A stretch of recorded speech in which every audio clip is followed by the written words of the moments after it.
Hello, everyone, and welcome to another episode of Learn with Jason. Today on the show, we're bringing back the one and only Ben Hong. Ben, how you doing? Hello, doing good. Glad to be back.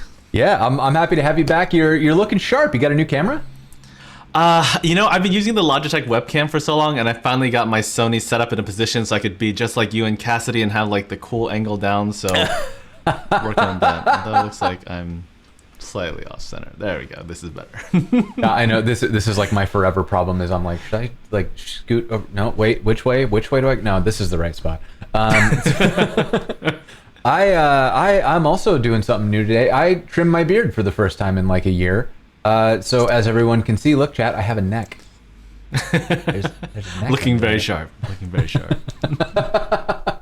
I have something that I'm so excited. You're going to appreciate this. I got the most frivolous thing that I think we have in our house. Marissa for Christmas got me a hot chocolate velvetizer.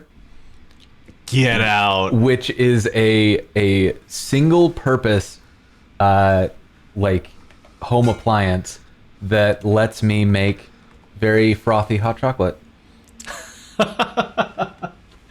That is very Portland of you. It's absolutely delicious. And you can just see you can't really see it, but look at this beautiful froth. You see that? That is it's scrumptious. I expect some Instagram art of your hot chocolate froth. I don't know how to do latte art. Someday maybe I'll learn it. Chat, what's the most ridiculous thing that you've ever purchased that brings you endless amounts of joy? Mine is a hot chocolate velvetizer. I would love to hear yours. Ben, what do you got in your house that makes you happy? Oh gosh, I have so many random tech gadgets. I'm not even random things. I mean, I'm looking at my shelf here. Clearly, I have lots of random nerd gizmo behind me. So, gosh, yeah, I can't think of the one.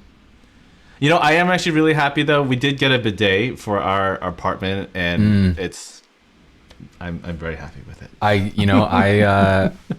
spent some time in Japan, and while we were there, every single apartment we stayed in had a robot toilet. And I'm honestly like, we were gonna get one right before the pandemic hit, and we're still not quite to the point where we want to like do voluntary work on the house with external contractors. But as soon as it's safe, I'm getting that robot toilet. It's gonna be wonderful. Yeah, we got it right before the pandemic hit, so it was just nice. Perfect timing. Beautiful. Moonlander. What's a Moonlander? I don't know what that is. Yes, I wonder what that reference is. A keyboard. Yeah, I got a drop alt because of Cassidy, and here we are. Mine's in the other room. Keyboard. Yeah, lots of keyboards in the chat. Gotcha. Okay, so Ben, for those who are meeting you for the first time, do you want to give us a little bit of a background on yourself? Yeah, absolutely. So for those who don't know, I work at Netlify with Jason as a senior developer experience engineer. So I get to do all like the fun things. Particularly my area of focus is in the Vue area, for those who don't know. So I'm on the Vue core team, and primarily do a lot of docs work with Sarah, Natalia, and Fanan, along with other people who make the docs what they are. So shout out to all of them for all the hard work that they do. Awesome. I see Cassidy. Thank you so much for the sub. I see Angie's in the chat. We're about to get drowned in boop, so I guess get ready for that. Yeah, we said keyboards 3 times, and now Cassidy's here. Yes, that's how it works. Although the new thing might be Wilmot's Warehouse. So we say Wilmot's Warehouse 5 times. Maybe she'll appear in person. Who knows? Appear in person. Yeah, Cassidy's just going to bust through my office door like, all right, that was a... And thank you, Peruvian Idol, for the sub. I very much appreciate it. Make sure you spam those boops. It's a good old time. Okay, so focusing up. So you work on the Vue core team. We both work at Netlify, and one of the things that I feel like we get asked about a lot, is how do I build app-like experiences in the Jamstack way, the Netlify deployment pipeline. And so I think like maybe the first question would be, where do you think that line exists for maybe just in general or kind of for you, like what changes something from a website into an app in your mind? Yeah, I think the big thing when it comes to like from website to application is probably just like the data layer.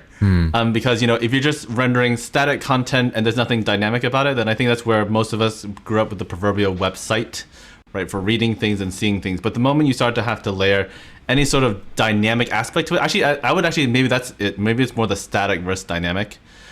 Because if it's just a blog post that you're reading, but like, for example, even though you might not have a backend, if you have, a website that has a calculator application that calculates taxes based on what you input, I say at that point, you're kind of in application realm and not so much in the, oh my gosh, we're getting buried. we have a coordinated boop attack. This is what clearly it's a DDoS in the sense that it's a denial of screen attack. Yes. Thank you all for booping so hard that no one can find us.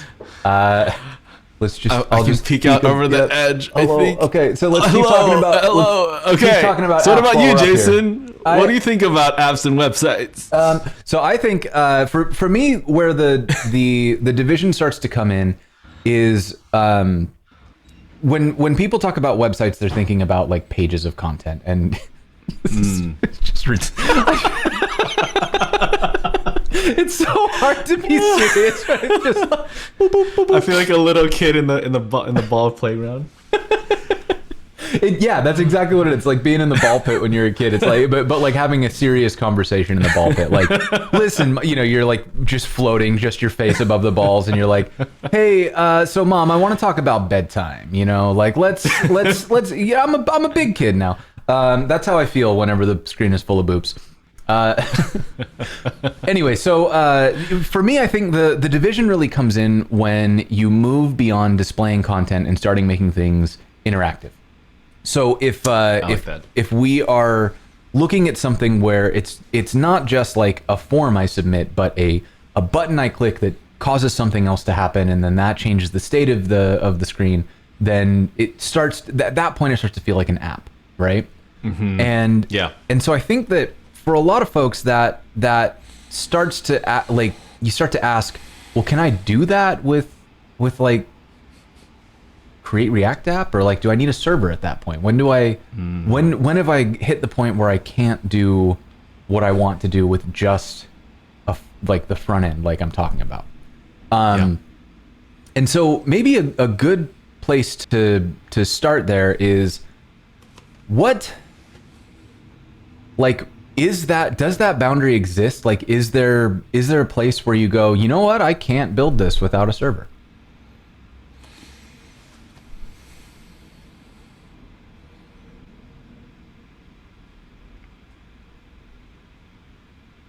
I mean, I think it gets to the point where, especially when you're trying to scale, right, you want to share data between devices, and it's no longer like an isolated like application. Like, again, if you're just running some numbers on calculating the tip total for your bill between 4 friends, it's not something you need to necessarily share. But like the moment you want sort of concurrently, like all 4 friends are logged into the app at the same time and enter in their order, that then like I think that's where once you scale beyond the individual, I think that's where the server starts to step in. Mm-hmm. Yeah, I think, that's a good point. Like when you're now starting to coordinate things between multiple devices or multiple experiences, like you've got a mobile app and a web app and all that stuff, like now you're starting to look.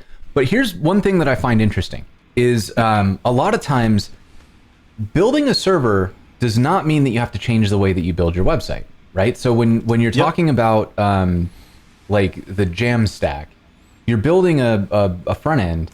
But really, the only thing that makes a Jamstack site Jamstack is that the front end is decoupled. You're still like making calls to APIs. You're still you can use serverless functions. You're still able to do client-side stuff, single-page app style routing. So if I build my own API, if I create my own service off to the side, and my decoupled front end calls to that API, am I still building a Jamstack site? Yeah, I mean, the key thing is that decoupled. I think that's the key word that you mentioned, right? I think Cassie had a great analogy to this, which was like, if we think of mobile apps, the fact that like, if we package things on like the UI side, that's what you download. But when you're when you're fetching the data, that's a separate piece. You're not downloading your data in advance when you're installing apps, right? And so if you can think of the Jamstack like that, it's really about that the decoupling from like the UI side versus like the data layer. Yeah. Yeah, I think, and that, I feel like that was the light bulb moment for me when I started using this approach, was I realized, like, at first I thought that Jamstack was only, oh, hey, thank you for the host, much appreciated. But so when I first started thinking about it, I was like, okay, so that means that if I'm building a website, I can only talk to like software as a service platforms or like third-party APIs. And then the light bulb moment was when I realized, wait, I could build my own API, and then I could just call that the same way that I call, you know, the GitHub API or the Shopify API or any of these other things that I'm using. So all it really means is we're building the same things, but through this decoupling, I can still host my website as a static thing, but I can have this super dynamic API. And also this API gets simpler because now the API deals with data and not with turning data into rendered markup. So we're kind of removing a lot of complexity. We're putting this kind of strict decoupled barrier between our front end and our back end services. And we're able to do all the things that we were doing before. It's just simpler to deploy and manage. And that's what we want to look at today, right? Is like we're gonna see how we can build one of these custom APIs and a decoupled front end on top of it. Absolutely. So let's talk a little bit about what that looks like. So you mentioned you're on the Vue core team. If you're going to start building an app, where do you start? And let's talk in the abstract a little bit, and then we'll switch over and do some code. But yeah. So kind of what are you looking at when you're talking about a stack like this? Yeah, I mean, the first thing, like anything else, is figuring out what problem we're solving for, because a lot of times it's easy to want to reach for the shiniest new things and try to play with them. So yeah, for me, it's about figuring out what problem we're trying to solve for, and then designing the solution around that. Now, granted, you know, certain things like you know, your front end frameworks help you to scaffold things quicker, right? You might not be building a JavaScript heavy page, but you might be using whether it's Vue, React, Angular, Svelte to like do the components and then render it correctly. But otherwise, yeah, I think the key thing is focusing on the problem you're trying to solve and then picking the right thing accordingly. Okay, cool. So for today, I think what we're gonna do. What did you want to build today?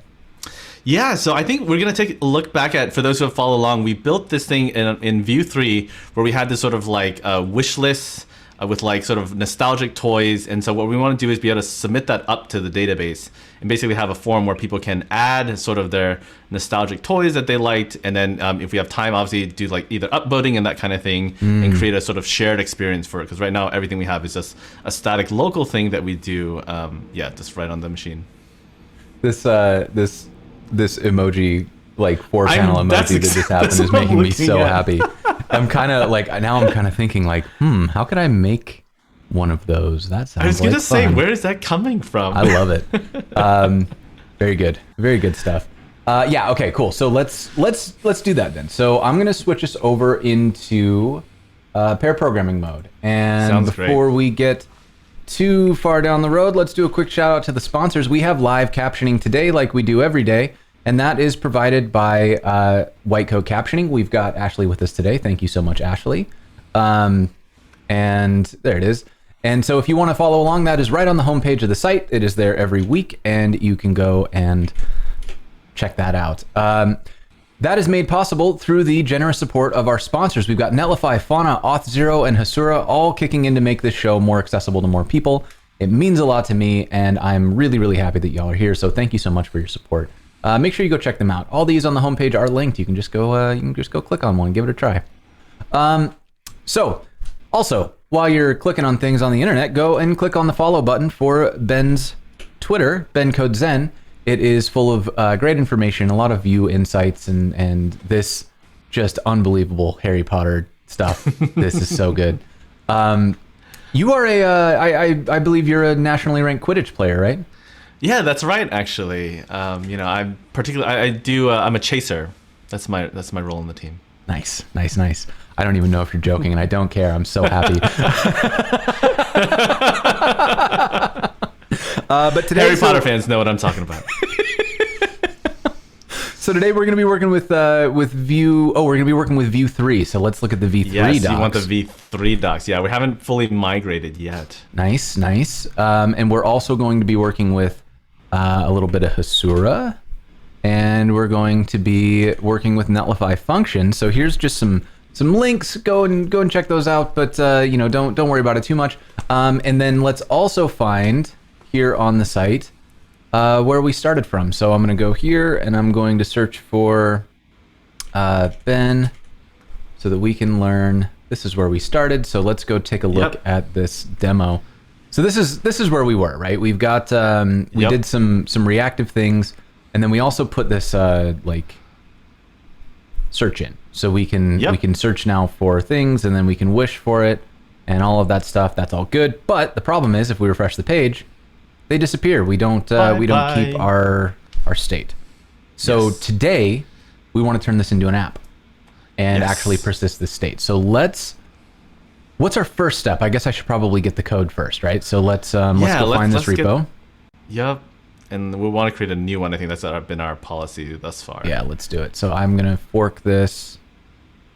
No, I'm not. I'm going to clone this and create a new one. I'm like breaking Git rules. They're like, why would you do that? Don't do that. Let's do GitHub repo clone, and it's going to be this one, and we're going to put it into, what did we call this episode? Gosh, we have, it's a long one. View 3, Hasura, and serverless functions. How about that? View, Hasura, serverless. Let's do that. There you go. Very good. Sounds great to me. And then we're going to go into View, Hasura, serverless. I'm going to remove the .git folder so that we get a new history. Sounds wonderful. And then let's open this thing up. Get this on the right screen. And we need to install everything. So let's npm install. Do we use npm?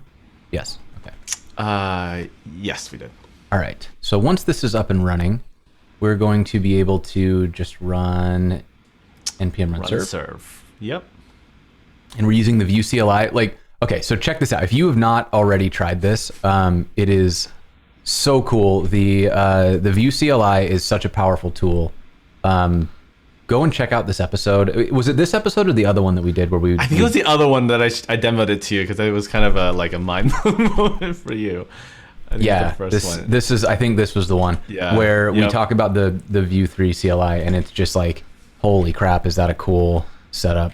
So here's a link to that, so you can go check that out. And make sure you go check out all the episodes here because it'll show you how we got to where we are. So here's the composition API link as well. This will all end up in the show notes too, so you can definitely stick that up. As a fan of the saga, yes, absolutely. I like that this has become a saga. I'm into it. It really has. So now that we've got everything installed, I should be able to npm run serve. Yep. And let's get this thing up and running.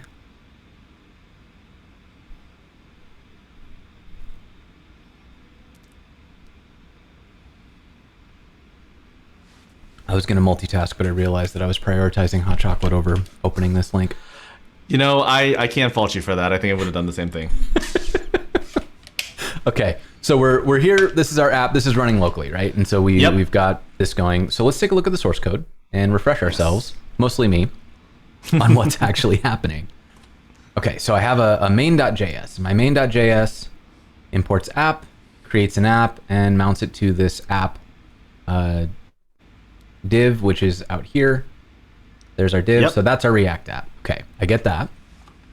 App.view has a counter component and a wish list component, which we're importing from their individual component files. And this just has some styles in it. Okay, that all makes sense. Let's look at counter because I think that's the simpler one. So we've got a heading, paragraph, and a button. And then we set up a custom hook, which I like, or a hook feature composition API. I call it a feature. People are trying to say composables, but again, I think features is cleaner. Personal opinion. But it's nice. We get what is effectively kind of like similar to the custom React hook thing. So if you're coming from React, this will look familiar. It definitely feels very approachable to me coming from that world.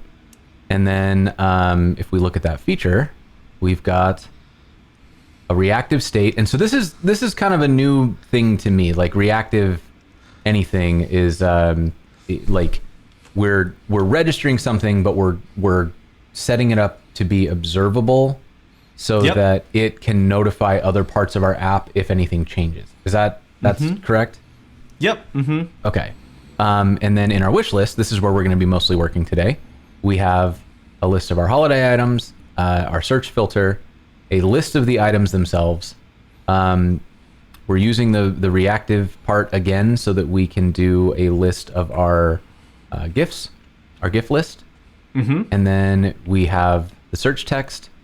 And whenever someone changes the search text, we are filtering our gift list to include only what is in the search text. Yep. Okay. And then we have this add wish, which lets us update that count. That's what happens when we click the button here. Wish, wish, wish. And then... Bump. Bump, bump, bump. Then we pull that out, we make all of that reactive, and we add this function to make things wishable so that we can then use it. So here's where we add the wish. Here's where we loop through our GIFs in the filtered wish list, and everything else we're just pulling out of the gift here has a label, an image, and the number of wishes that belong to it. Okay, so that all makes sense. So the next thing then that we want to figure out, did we actually do this part? So we started scaffolding some of the add load votes, I believe. We opened up those serverless functions. Let's see. So we said add votes. What up, chat? Page not found. Oh no, my sound effects. Yeah, those sound effects are definitely busted. I have a to-do item to fix that. But in the meantime, what you can do is these all run from code. So if you go to github.com, learn with Jason, and then the learn with Jason repo, there is a folder full of serverless functions. And almost all of these you can run. So, here's the ahem that everybody was just reminding me to look at the thing. And the rest of these, hey, what if we just want to add some code, right? We can just run bang code. So if you want to take a look at this, there's your whole list of sound effects. And if somebody remembers how to update the commands, I think, Tony, you might remember, you could change that link out to be just a link to the functions folder. But yeah, I think they're all set up on serverless functions now, so I think maybe they don't actually do how does all that work? It's been a long time since we built that. It was a long episode. Anyways, it'll all get back eventually. But for the meantime, yeah, just go snoop on the source code. And if you want to create a new sound effect, you absolutely can. You can just fork one of these and troll the heck out of us, y'all. So anyways, that's that. I guess I'll keep that up and link it in the notes.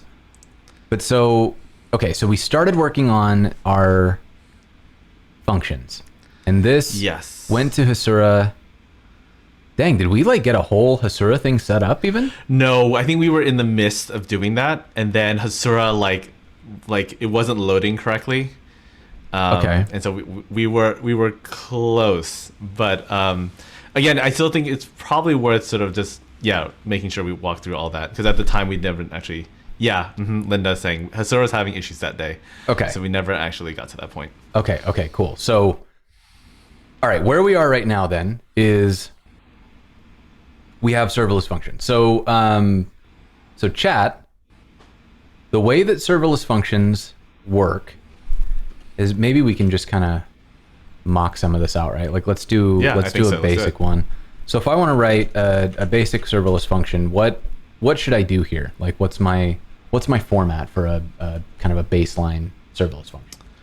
Well, the first thing is that it's going to be run in Node, so that we don't do the typical export default that I think we're used to in ES6. So this is where the module.exports comes in, because we have to write a handler function, if I'm not mistaken.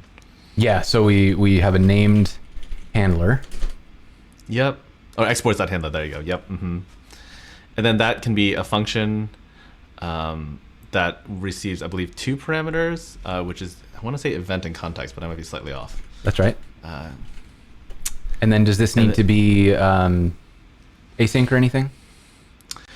I think usually I do find it, but I'm not, I believe, Yes, I think it does.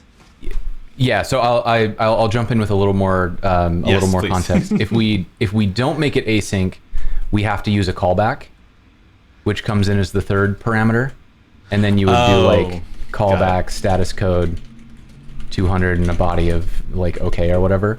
And this is fine, and there are reasons why this is the right, like, a preferable way to go, because you can put it in a callback and you can nest it in a promise.then or something, but like in a lot of cases it's kind of nicer to not have to do that, and instead we make it async, and then we can return our status code. Yeah. So what should our hello function say? What's so if we give it like an HTTP status code of 200, that's gonna show that it's okay, and then the body is just gonna be what it says back. So yeah, we'd say I love hot chocolate. Yes, we do. All right, so now we have a serverless function. We're not really using the event or the context. So in this particular function, I'm going to leave them out entirely. And then I'm going to come back out here. And instead of running the npm command, because we're doing netlify functions now, I'm going to use the netlify CLI, and I'm going to run netlify dev. Yep. And so check this out. Do you see how it detected? Wait, go back up to, okay, well, all right, fine. You didn't show me that. But anyways, it's running, and it's now booted at localhost 8888. And if we look at what's down here, we can see that the view CLI built, and also way up above all of this is an output about the serverless, like a serverless server, a Lambda server. But if you notice, this 8080 is what Vue is doing, and Netlify Dev is running at localhost 8888. And the reason for that is that now we have access to local functions.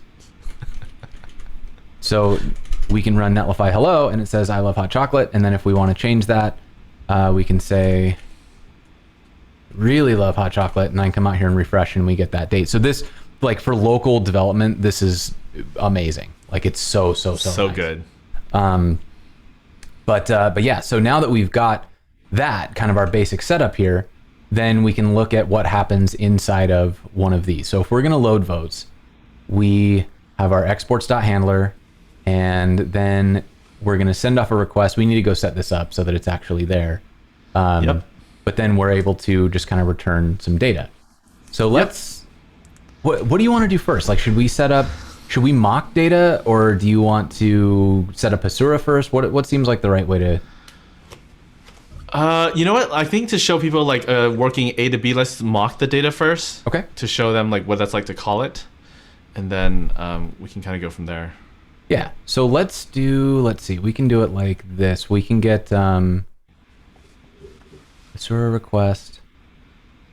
How can we mock this in a way that would like kind of fake state? I guess actually to your point, because then we would need to pass in. You still be posting the ID anyways. Yeah, we'd have to. You would need a reference. So, maybe you know what? Maybe we should just go straight to the Hasura part. That way, at least. It's, I think we would spend a lot of time trying to. I think so. To mock the data, when I think we might be able to just do it this way. Okay, cool. Yeah. So that's fine. Let's do. We're gonna go to Hasura. We're gonna get started for free. I'm actually already I'm not only the president, I'm also a member. I can start a new project here, and let's see if we can make. Actually, oh, it's right there. We have gift one. list. That's what we tried. No, we tried to set up. Yep. Okay, so let's look at what we've done here and see if maybe. I think the console crashed. I vaguely remember this. Okay, so we're okay. So we've got data. Votes. Don't save. We've got votes. Yes. Our votes have an ID and a number of votes. Oh, hey, look, we did more than I thought we did. We tried. I guess it finally registered. So in our source code here, we've got our wish list, and our wish list has our gifts. Where is our gift public data JSON? So let's look in here. Yep. So here's our IDs. Good. And what we're doing is we're starting with 0, and then we're throwing in a number of votes. Okay. Right. And so when we load the votes, this is going to pass an ID and get the votes. Yeah. Okay. So the thing that we will need is we need that secret. So I'm gonna pull this off screen so I can grab it. Let me see if I can do it in a way that is. Oh, can I just copy paste it like that? That would actually be great. Oh, I can. Yeah, check this out. This is actually really handy. I think this is new. They have my admin secret right here. I can just copy it. So let me make sure I'm focused. Oh, I'm so glad more places are doing that. It's really, really handy. Forcing to review it. Oh, so then the other thing that I can do is I can go to .env here, and we'll start here with a new file. I'm going to call it .env, and I'm going to, what are we going to call this? Where's my Hasura function? It's going to be called Hasura admin secret. So let me call Hasura admin secret. And then we're going to have another one for the Hasura URL. Right? And then our Hasura URL is going to be the one that shows up here. So this is our actual URL. So I can just copy paste that right in. And then up here, I'm going to get the admin secret, copy that, and then I'm going to paste it here, but I'm going to do this off screen so that you hooligans don't cause us a bunch of trouble. And now that I've saved the admin secret in, I'm closing the .env file and we're not going to look at it again. But check this out. Watch. It's magic. I'm going to stop the server. I'm going to rerun it. And look, it's there. It immediately picked that up. This is like my favorite thing. And then you can see the function server is running, and then Webpack really runs away with that output. The other thing I really love about the Netlify CLI for the, like, because I know, Linda, you're saying you're looking into it, is that if you have your team managing your environment variables at the site level, it'll actually pull it down so that you don't have to like manually copy, clone, and all. Oh, it's just so good to have that. It's just automatically really injected. Nice. But yeah, so what we're able to do here now is we're able to actually run live tests with adding votes. And so what we're looking at is we're pulling out the ID from the body. So why don't we do one of my favorite things? Let's fire up Postman and we'll just send some requests and see if we can create some votes. Sounds great.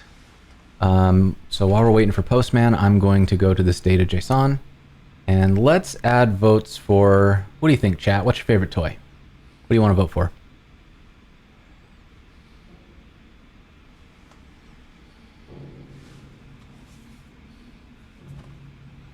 GIFs or GIFs?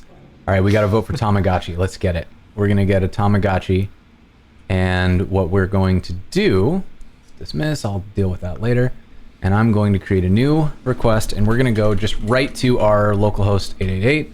And in this case, we will change it to add votes. Yep. Or add vote or add votes? Oh, is it add? Oh, maybe it should be singular though, right? Probably should be singular, right? Yeah, it feels like it should be singular. Yeah, I'm gonna change that. Let's add a vote, and then because I just changed the name of the file, I'm gonna stop and restart. But then that means I can go here and add a vote. Yep. And my body, I'm going to send it as. What are we expecting? Did we say JSON Just parse? JSON above. Yes, JSON parse. So in here, then we can send in. Body, raw, JSON, and then we can do like ID, like that. Paste. Yep. I think that's it, right? Whoops, don't want to do that. So this should get our ID out, and then what this will do under the hood is this uses that Hasura request library, and we're going to send a GraphQL query and variables to it. So the variables is the ID that we sent in. That's the only variable we need.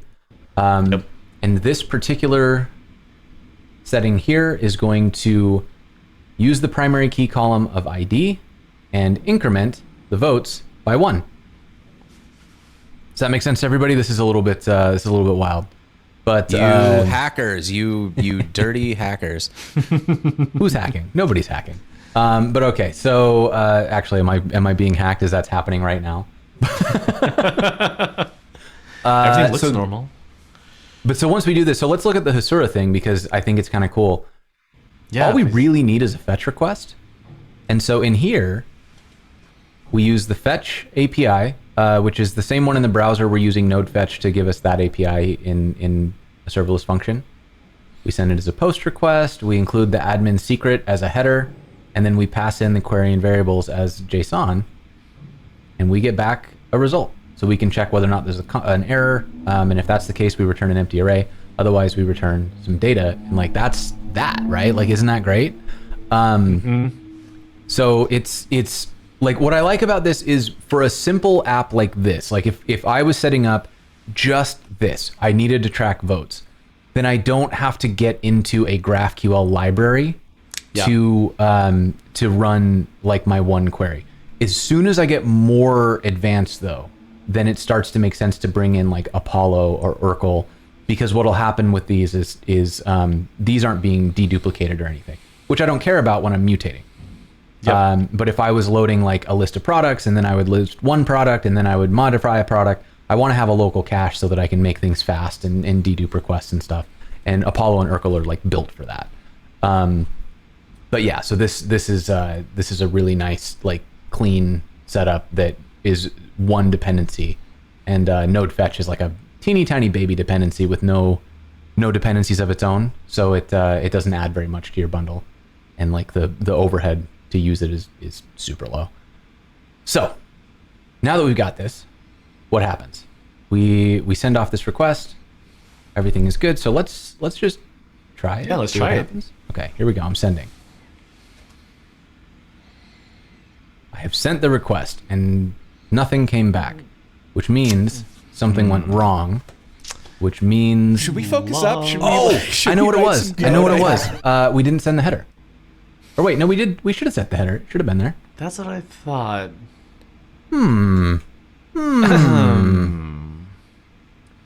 What didn't you like? Show me what you didn't like. Votes by PK. Yup. Is it that the item doesn't exist yet? Was this the one, the Tamagotchi? Let's see. That's actually a great question. Let's see if it needs to exist. So I'm going to find in our data the Tamagotchi, and let's add it here, because I think this is the whoops. I think that's the case. We didn't actually add it. So we're gonna put in an ID, and we'll give it a default of 0. Okay. So then if I go look at my data, here it is. All good. Okay. So let's Sounds run good. this one more time. Try again. Nothing. What have we Still done wrong? nada. What do the headers say? What's up, Chris? Hey, Chris, how you doing? What are we doing wrong? What's happening? Something funny. Powered by, Alright, we've got Express. raw. Nope.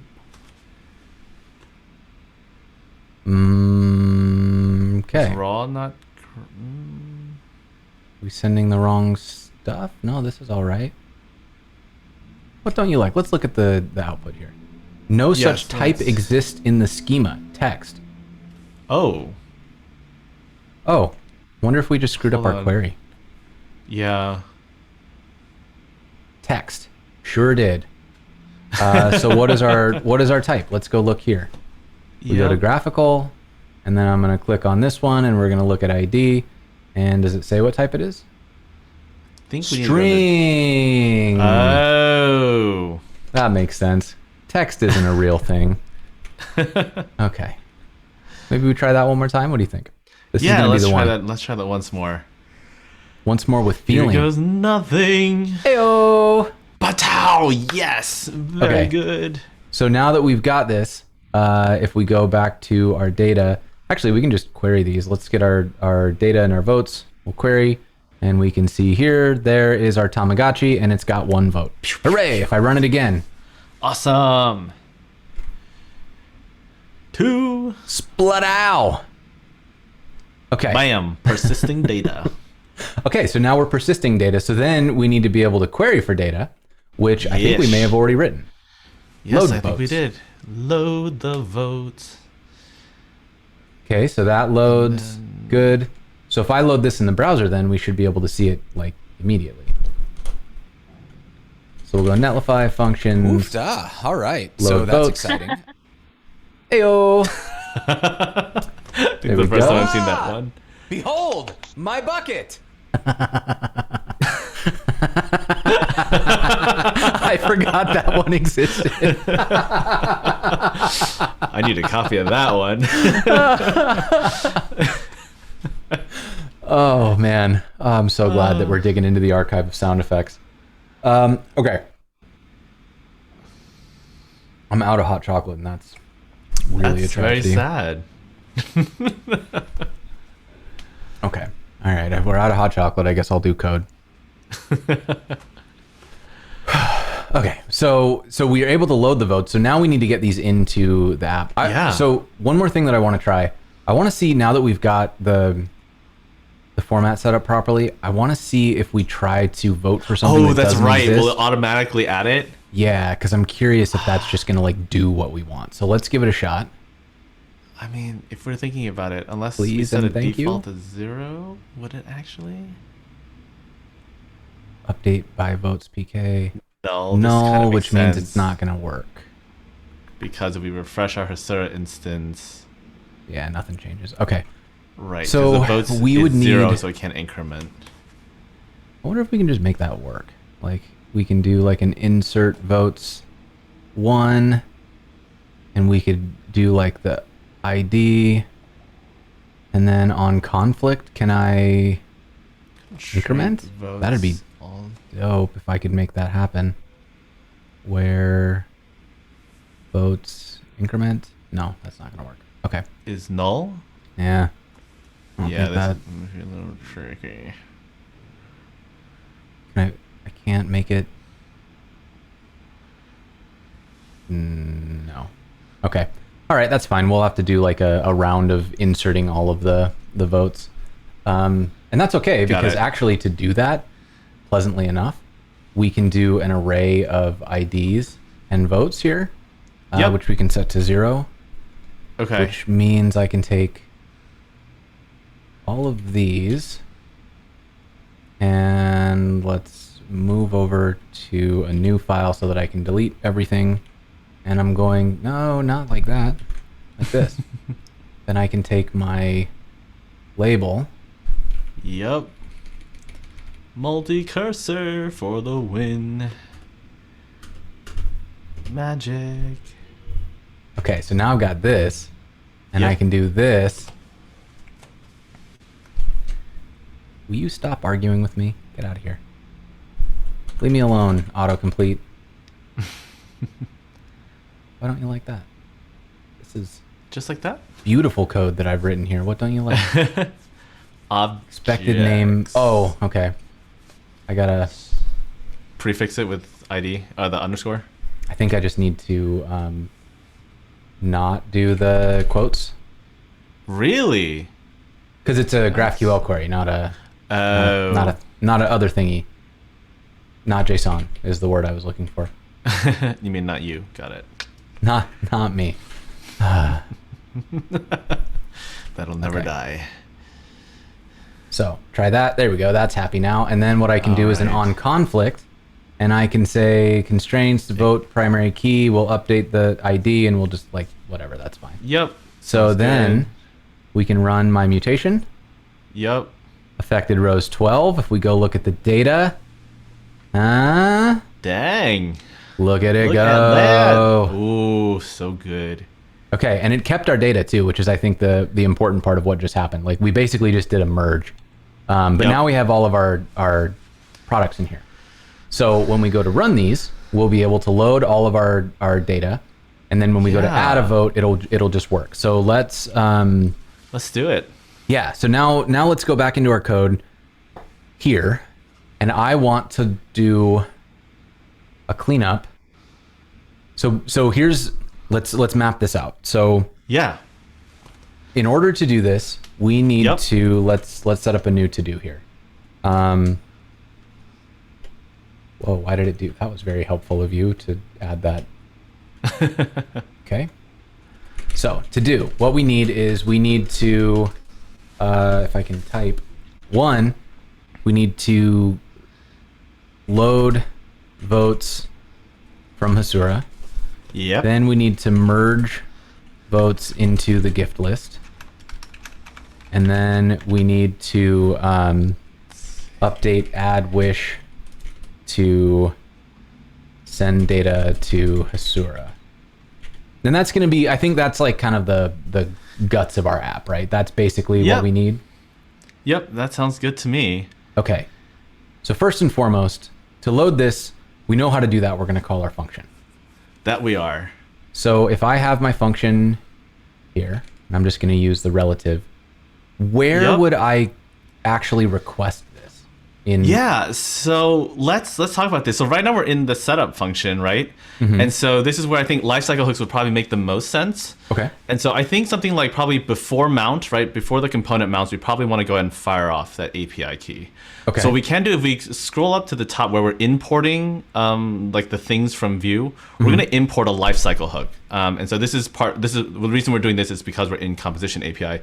So yeah, so you'll see that all of the lifecycle hooks in Vue are prefixed with the on, so that it's very clear that that's what that is. So now that we have that, we can go inside of our setup function. Inside the setup function. Got it. Because everything's going to be in here. So after we declare state, that's fine. We can leave that. I can leave that at the top.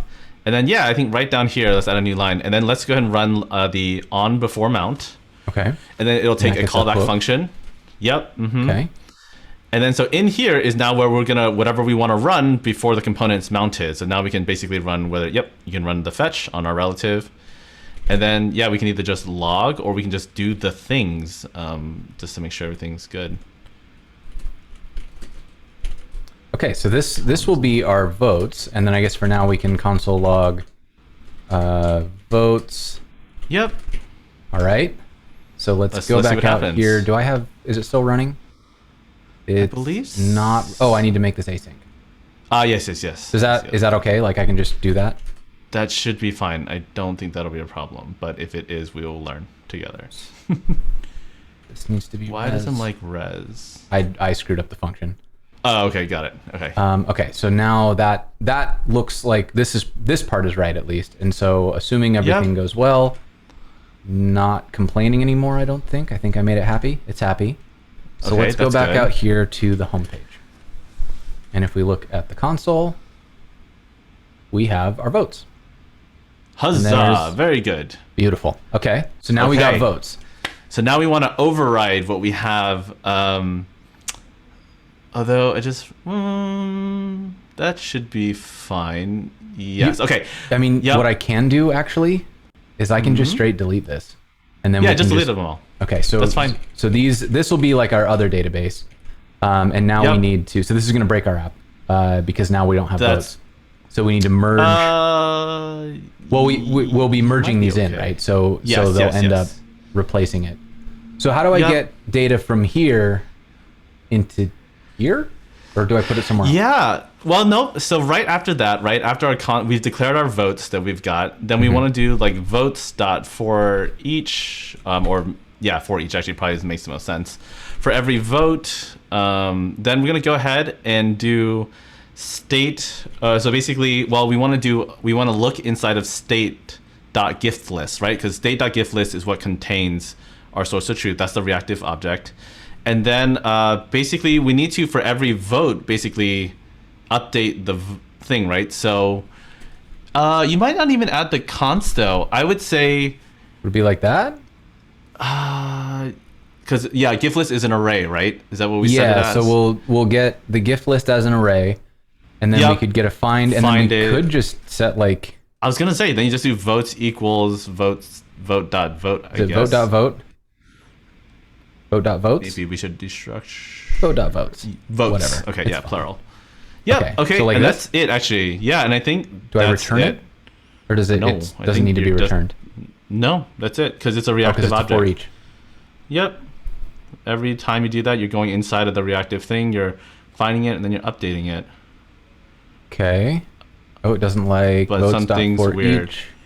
Why is votes up for each is not a function? Is votes not? Oh, what wait. is votes? Oh, that was a mistake. That Whatever I doesn't just like- did. Votes.id is not a function. Let's console log this one more time. Yeah.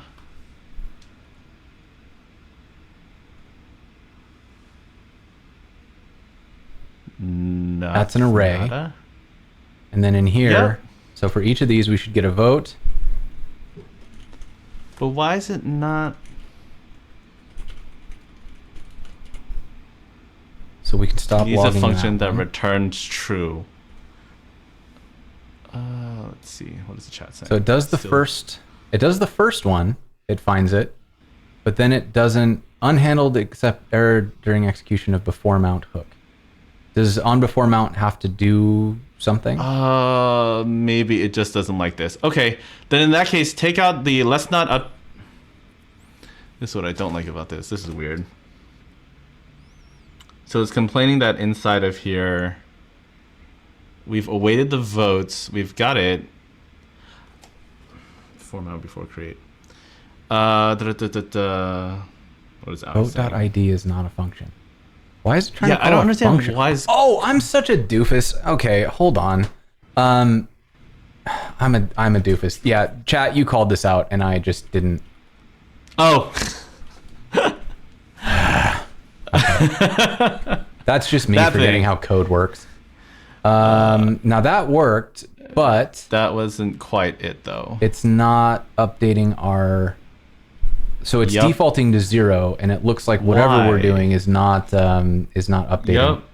But it doesn't even exist though. Vote.votes. So That's we've logged every different. single one. That's correct. Do I have to- State.gif. do I need wait, to- wait.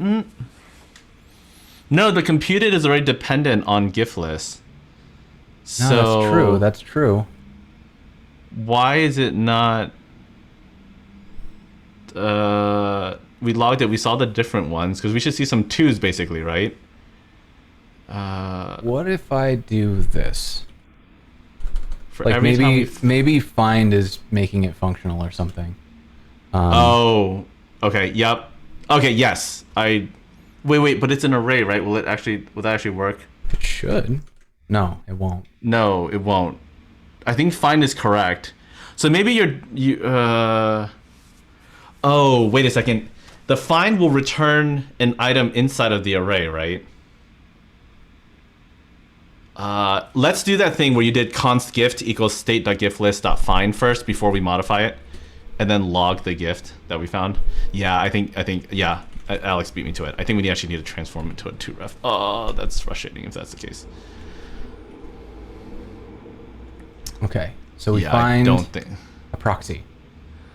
Yup, we found a proxy, which means we need to unpackage it because now it's in its ref form. So if we go back to the code, we've unpackaged it. So that's it. I think gift.value.votes might do the trick. And let's just see if that works first. Gift.value.votes. That didn't do it either. Gift.value is undefined. I think didn't we ran into this last time, and it was We did.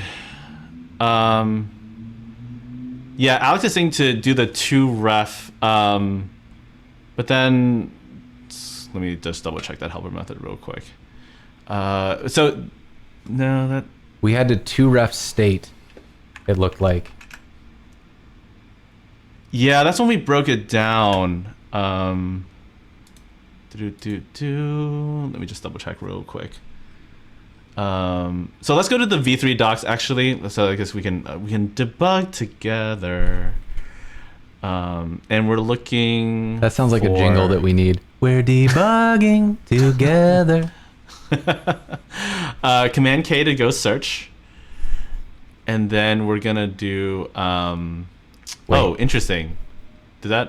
Did Command K not work? Firefox. Oh, there it is. Firefox doesn't like it? Oh, okay, there we go. 2ref, so TOREF.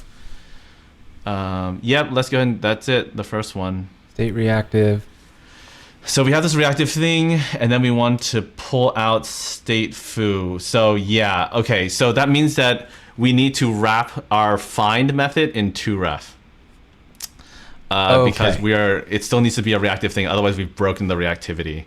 So const gift equals to ref and then pass the entire state dot gift list dot find on line 40.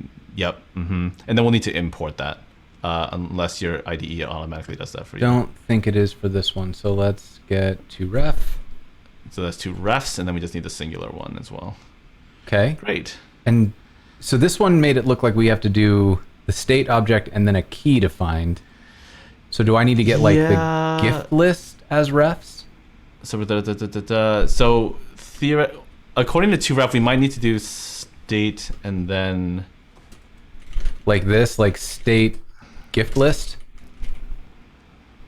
And then we could do like that. Is that that should work. Yes, that's another. Yep. And then we can do from there. You can do gifts dot find. Oh, I'm in the absolutely wrong place. Okay, let me copy paste that though, because it was what we wanted. So I'm gonna copy paste that and then roll this out. Call it wishes. Oh, in GIF we call it wishes.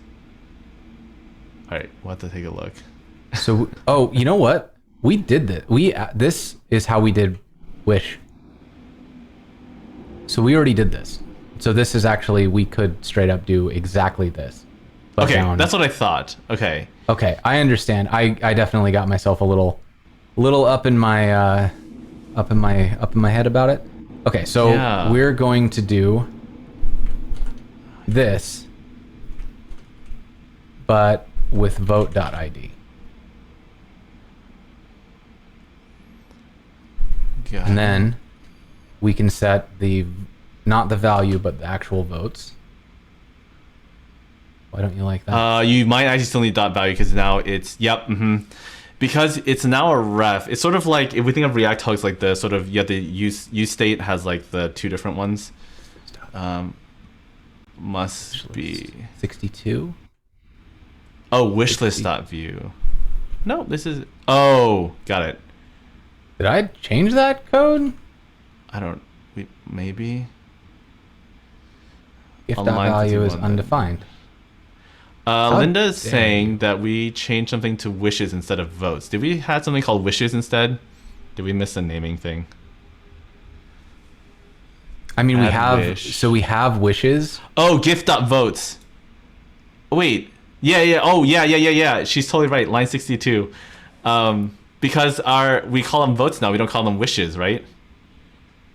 Because the property we're accessing here. Although again, wait, that shouldn't have broken hold everything. on.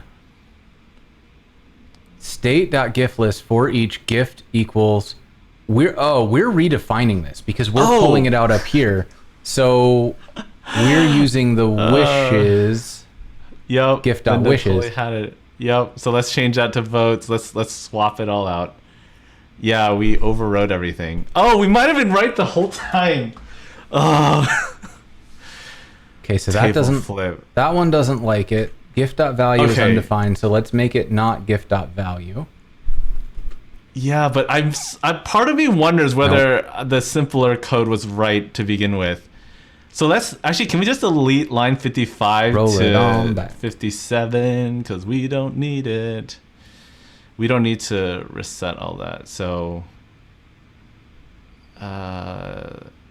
Gift.votes. Yep. Like that? Keep going. Yep. And then delete 53 to 54 though. Are we because we don't need this part now because that was setting everything to 0. Yeah, this part is going to be votes instead. That'll be broken. Yep. But we can actually, make I guess this I would. votes. Yes, make that votes. And now I think. Hey. Ha! All right, Linda so for the win. This I was gonna say, that looks way too complicated for what we want to do. This is like the curse of trying to do anything live, is that it's always like, oh, remember how we completely aliased this property without thinking about, like, later we're probably going to need to work with that and we're going to forget we aliased that. Oh my gosh, Linda, thank you. Thank you, Linda. I was going to goodness. say, yeah, so it's that simple. So we can see here It's from line that 42. simple. It is simple. It's supposed to be. Yeah. I was, Okay. So we got the votes, right? Yes. We loop through each and we update each line, and then Vue does the rest, right? And now if we update these, but we haven't persisted yet. So now we're getting... yeah, we haven't persisted anything. So next, we want to persist this. So when you say persist, you're saying more like I think we need... So here, Like when I think we need to actually send this off to Hasura. oh yes, absolutely. Yes, we need to change that now. Okay. So let's do this. We're going to get... we'll get the ID. Well, we already have the ID, so instead we can do... I think we just do a call to load the votes, but we're going to do it as a post. So we can do a method post, and we'll send a body of JSON stringify ID equals gift.id. Yep. And this is going to be response, which I think is going to be an array, but we'll figure that out. And this is going to be add vote. Yep, singular, and then we need to make the function async. Yes. Need to make the function async. And that should be fine. What are you complaining about? Declared but never- Response is that's fine. That makes sense. So let's log that response, and then we'll figure out. Right for now, we'll do it kind of Yep. the janky way. Which actually, this is kind of an interesting thing because what we're doing here is what you would call an optimistic update. So we're telling the UI to update before we get the response back, and that's fine. And like when you reload the page, this will have completed, and you'll have the new amount. So I think this actually might just work. Let's try it. So I'm refreshing. Fingers crossed. We're gonna bump this to 3. It works. I refresh. Oh snap! Stayed at 3. Heyo. We just built an app, y'all. And that I think that's like what where this power kind of comes in, right? Is like we've moved so much complexity out of this front end in that like we are not tracking these details, you know. And if so, let's look at the response here, and we can see what came back. Let me just run it again. So here's what comes back. We get an update votes by PK, and then we get an ID in the votes. So what we can do here as well is we could do like update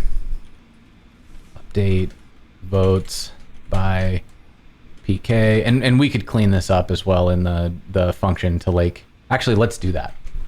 Here's what I want to do. Instead of responding with the full response. Oh, I gotcha. Yep. Mm-hmm. Let's return that bit. I like that. And so now when we run this, it's going to return back. Unexpected. Refresh. Oh wait. Did I screw this part up? Parse. I might have screwed this part Stringify. up.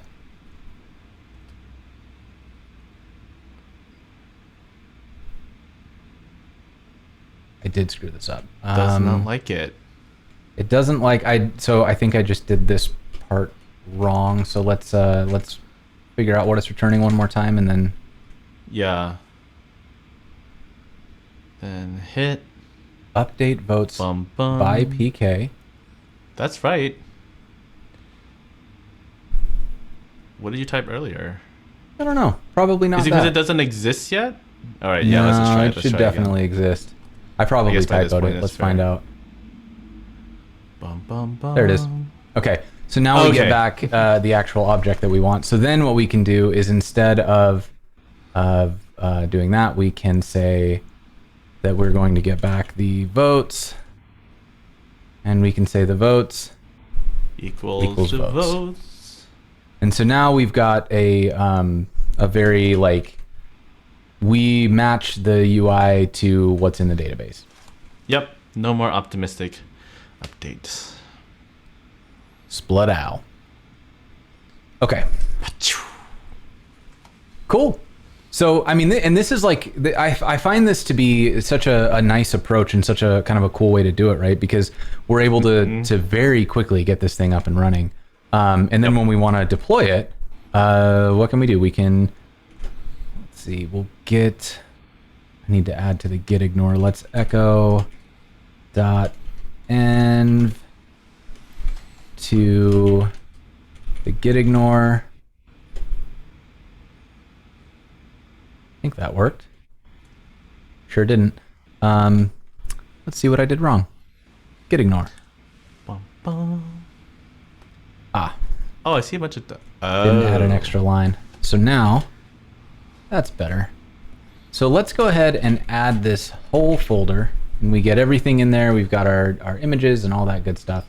Sounds good. So then I'm going to get... Did I GitHub repo create... JSON view Hasura, nope. View No, I don't think you did. Hasura serverless. Public, yes. Okay, so I've created the repo. Now I'm going to initialize that on Netlify. And we'll create and configure a new site. Go to here and we're gonna call this one view Hasura serverless. All right. We can run npm run build. Is dist the right output folder? Yeah, it should be dist. Okay. Functions is functions, yes. Yep. There we go. And then if I open this, so I'm gonna show you something, chat, and I want you to appreciate how great this is, and then I'm immediately gonna have to go edit some things because y'all are gonna break it. But I'm going to show you how we can import our environment variables, because right now the site's not going to build. So if we look here, we're going to be missing environment variables, which means that the site is going to build, but the functions are going to be broken because we haven't added. Oh, what are we Did we missing? push yet? We haven't pushed yet. Oh, there's nothing there. Yeah, you're right. You're absolutely right.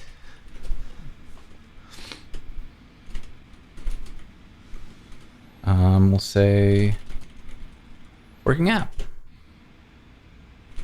Okay, we'll set upstream to origin main. Okay, so that's live, and so this is going to build, and this app is going to build, but we don't have our environment variable set. So there, if we go over to our build and deploy and look at environment, it's empty. So what I could do is I could go in here and I could put these in, but check this out. If I run netlify env import.env, and this is going to show it on screen, so please don't hack us. It exports these to Netlify, and now they're in the build. So our build will actually work. So this is a really, really powerful workflow. You hackers, you dirty hackers. I know. We're immediately going to get all of our data. You right. hackers, you dirty hackers. But yeah, right. So this is really powerful. We're missing that, so I'm going to cancel this deploy, and I'm going to start it again. Now that it'll have the environment variables. And while we're waiting for that to build, I'm going to go over here and I'm going to change this admin secret. Here's our admin secret. I want to edit it. Wait. Do I do that? That's Maybe what I have to do it back here. Envers, there it is. I yes. want to edit this one. All right, I think I need adult supervision here. We do need adult supervision here. I'm not going to update that. And then I'm going to come out to Netlify, and I'm going to go back to the deploy settings into the environment, and I'm just going to update this to match.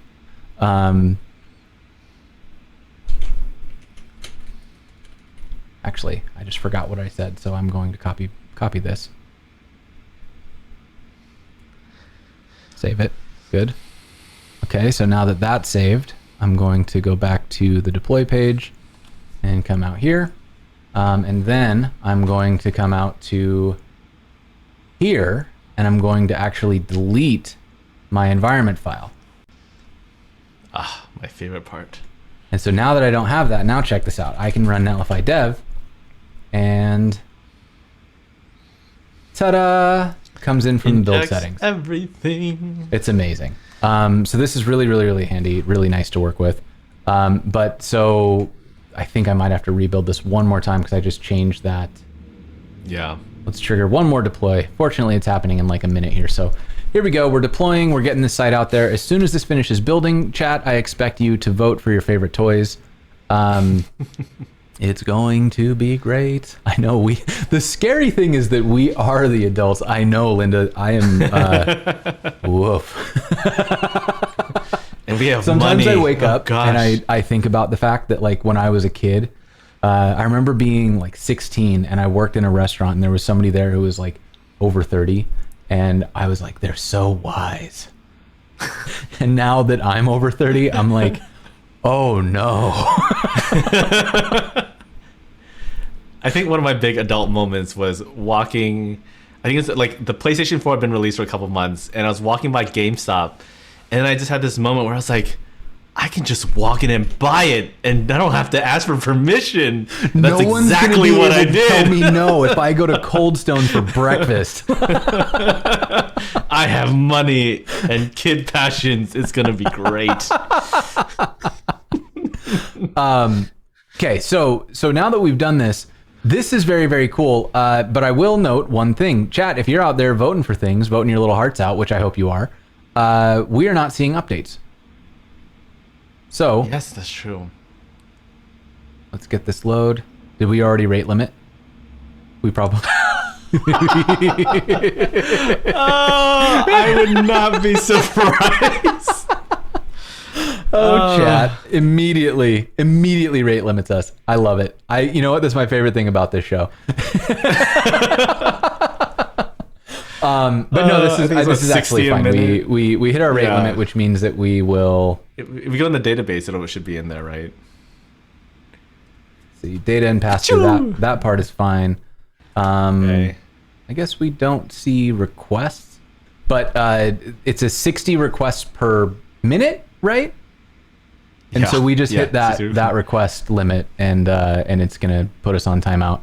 But so what's nice about, and like, you know, granted, this particular approach that we're taking is like, usually we're not sending people to spam a button, so the 60 requests would most likely not be an issue. But I'm gonna run this locally. It's running, not running locally. Looks like someone's getting for each undefined thing. The for each undefined, I think, makes sense because the ooh, no. Oh wait, some of these got updated. So a couple of these fired. Yeah. Someone went all in on Rock'em Sock'em. That's probably our rate limit. So, but we're getting. So why? Yeah, so we are getting some results. Let's go back out to the deployed app. Yeah. What is if I can prod find seeing from a log perspective? That's the wrong one. That's the wrong one. That's the wrong one. That's the wrong one. One of these. There's the deployed one. Okay, so it's back up. We passed our 1 minute timeout. So don't spam it too hard, chat, because it will shut down on us again. But Which this would should explain be the for each failing. Okay, so yeah, we just don't have an error state for that. Yeah. So we are not error handling. This is like real quick and dirty. But the nice thing about this is, you know, I think we got rate limited again. We did. We got rate limited again. We totally got rate limited. But voting for Furby because they are horrifying. I agree. I am still kind of scared of Furbies. But yeah, but you can see, like, we have been able to very quickly, like, we didn't have to write backend code. We had to play with the database setup over here. We set up a basic database where, you know, we have a, oops. Come on. Maybe hide the URL from us. Okay, so now that we've got this, you opening? Oh no. Did I get the wrong key in here? Hold on. Might be the wrong key. How about this? How about we just go back here and we just relaunch the console and it'll put the key in for me? Yeah, I think that sounds better. Or we got like legit hacked. Somebody got in there in the brief moment. But so we were able to go in and with a little bit of setting up a table. So we've got our ID with its text, its primary key, and we did all this by checking boxes. Yep. And then we were able to add a few rows. We end up with our products in here, and like this is tracking, and then through this graphical front end, we can very quickly build queries for what we want. So there we go. There's our query. And then on the front end side, we didn't have to like learn how to deploy a server or how to really do anything but send a request. We send a request off to Hasura the same way that we would hit kind of anything, use a little bit of GraphQL, and like we've got a fully functional API. Like I love when the marquee tag makes it in the chat. Yup. Makes me so happy. That I put together like an HTML sanitizer for the chat, and I just like added marquee to the allow list. Well done. I approve of your choices. It makes me very happy. But yeah, so this is the part that I think is really cool, right? Is we didn't have to write back-end code. We didn't have to stand up a server. We're able to 24 lines of code here. Yep. 20 lines of code here. 20 lines of code that, so in 60-ish lines of code, we were able to put together really like a full backend, and then a few clicks in a backend, like an admin API. Yep.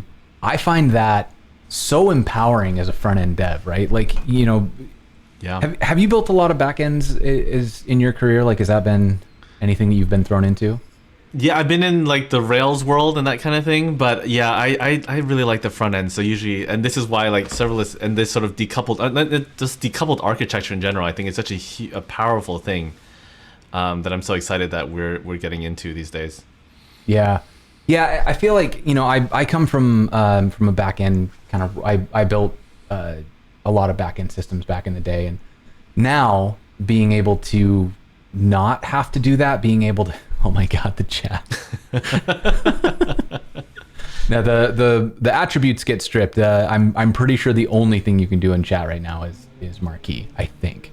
But so the from my standpoint, like I feel like one of the issues that I've run into, like when I was at IBM and when I've worked on other teams, is that we are front end teams, and as part of front end teams, we have to build these really cool and complex user experiences, but part of that ends up coming in with like, well, we need a little bit of data, or we need to be able to store this thing, or we need to be able to reach out to this API.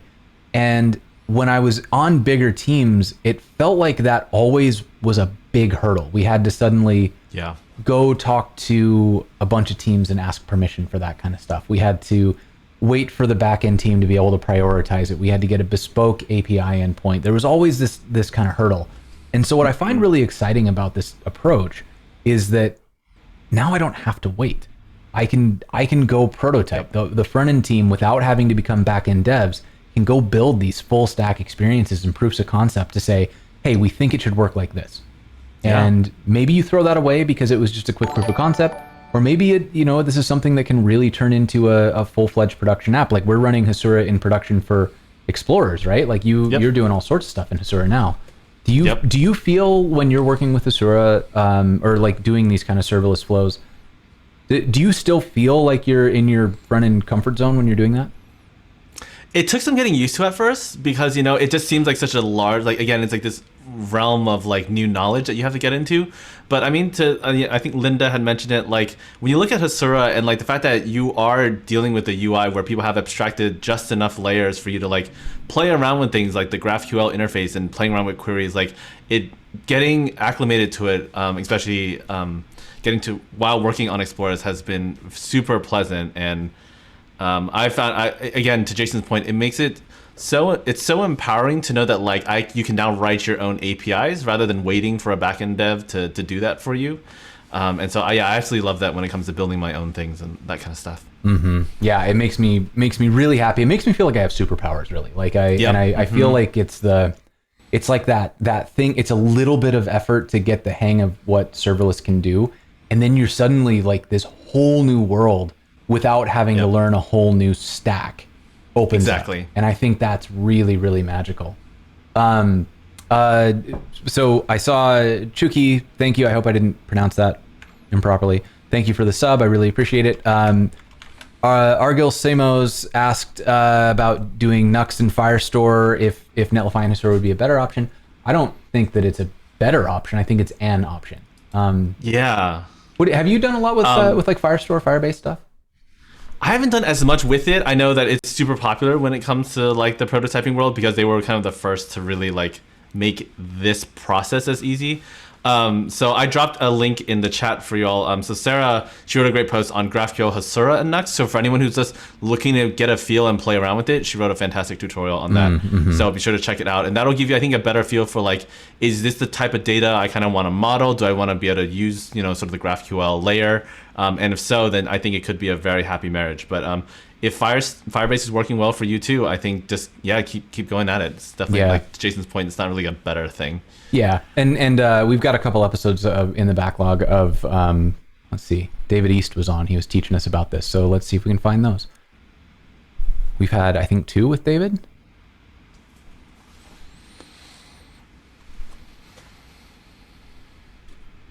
So here's one. We did a multiplayer soundboard. That one was a little, we were kind of playing around. This one, though, I think is really, really helpful if you want to get up and running on how it works. Chucky, that's a good, now that I see it, that's a good username. God, the chat just going all in on the marquee. It's really making me happy here. They really want those attributes, though. Yeah, I know. Everybody keeps trying. So one of these days, somebody's going to find something I didn't escape, and it's going to be a mess. Pink? Oh, no, that's eyeballs. Okay. So the emojis worked. Yeah. That's kind of a cool, I didn't realize that there was an HTML entity for eyeballs, which is also fun. Blink, I looked at Blink, and I think Blink doesn't even have support anymore. I don't think it works in browsers. It's like the only thing the browser has ever broken is the Blink tag. They were like, nah, we can get rid of that one. That one was a bad idea. Oh, gosh. So, chat, if you got, can we compare Hasura with Prisma? They're different things. Prisma is kind of like if you've heard the term ORM, is that Object Relationship Manager? Mapping? Relational? Yeah. It's like, it's a layer you put over the top of a database to give you access control. And what it's really, really good at is, like, Prisma generates your types and a bunch of autocomplete stuff. It's really, really good for coding. Here we go with the stampede.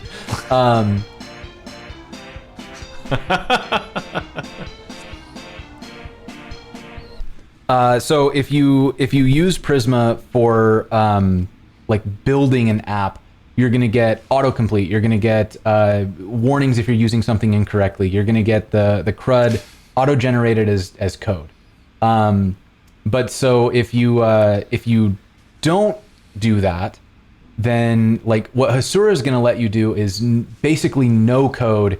You get a GraphQL query, let it rip, and you are off to the races. So I think they solve for different problems. You know, like Prisma to me is it's sort of like TypeScript or Redux, where you're adding guardrails and protections for like how to build a really long-term controlled maintainable code base.